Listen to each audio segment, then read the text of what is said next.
The Lost World, Arthur Conan Doyle. Chapter 1. There are heroisms all around us. Mr. Hungerton, her father, was the most tactless person on earth, a good-natured man, but absolutely centered on himself. If anything could have driven me from Gladys, it would have been the thought of such a father-in-law.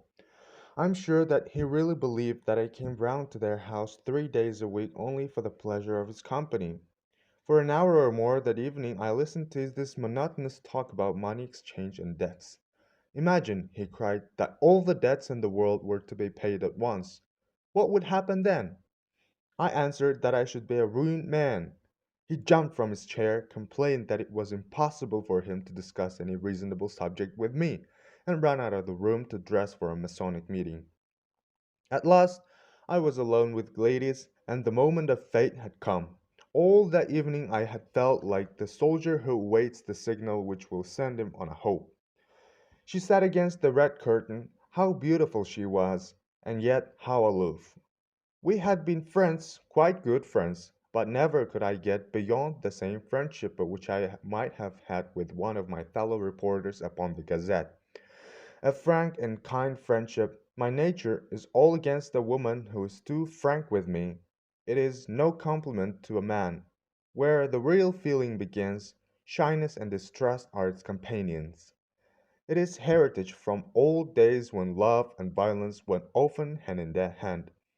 The bent head, the sideward eye, the low voice, these, and not the straight gaze and frank deeply, are the true signals of passion. Even in my short life I had learned it. Gladys was full of no womanly qualities. Some thought her to be cold and hard, but it was so untrue. That bronzed skin and raven hair, the large eyes, the full lips, all the signs of passion were there. But I was sadly conscious that up to now I had never found the secret how to conquer her. She could refuse me, but better be a refused lover than an accepted brother. So I was about to break the silence when two critical, dark eyes looked at me. Gladys shook her head and smiled with reproof. I have a feeling that you are going to propose, Ned. I wish you wouldn't. How did you know that I was going to propose? I asked in wonder. Don't women always know? But, Ned, our friendship has been so good and so pleasant. What a pity to spoil it. Don't you think how splendid it is that a young man and a young woman should be able to talk face to face as we have talked? I don't know, Gladys. You see, I can talk face to face with anyone, so it does not satisfy me. I want my arms round you and your head on my breast. And, oh, Gladys, you've spoiled everything, Ned, she said. Why can't you control yourself? I can't. It's nature. It's love. Well, I have never felt it. But you must. You, with your beauty, with your soul. Oh, Gladys, you were made for love. You must love. One must wait till it comes. But why can't you love me, Gladys? Is it my appearance or what?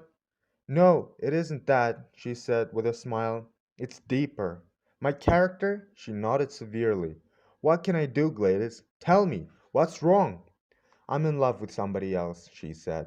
I jumped out of my chair. It's nobody in particular, she explained, laughing at the expression of my face. Only an ideal. I have never met the kind of man I mean.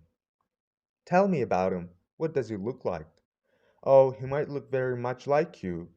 How dear of you to say that. Well, what is it that he does that I don't do? Just say the word. Non-drinking, vegetarian, pilot, theosophist, superman. I'll have a try at it, Gladys, if you will tell me what would please you.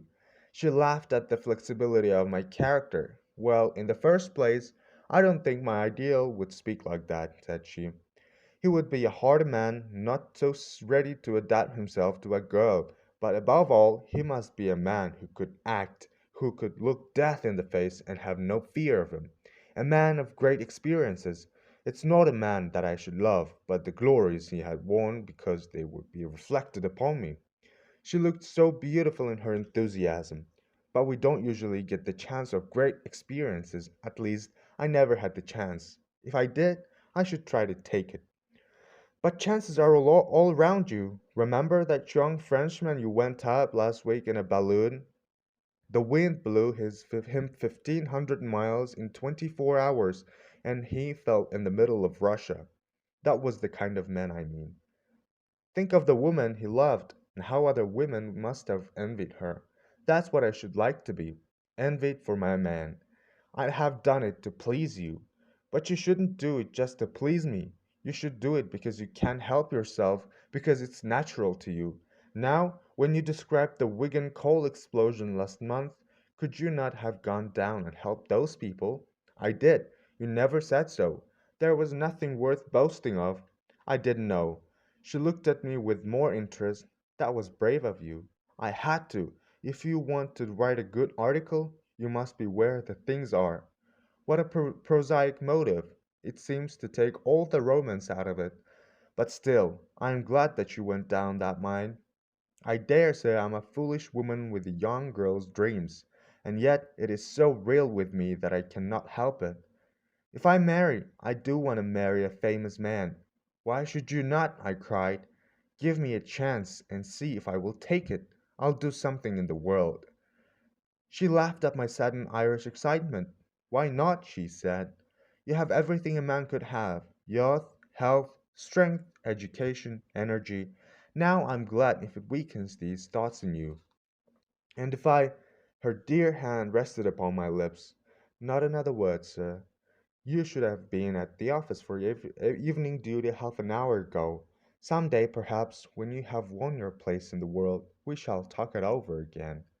And so I left her with my heart glowing within me and with the eager determination to find some deed which was worthy of my lady. But who in all this world could ever have imagined this incredible deed I was about to take? Was it hardness, was it selfishness, that Gladys should ask me to risk my life for her own glorification? Such thoughts may come in middle age, but never when you are 23 and in the fever of your first love.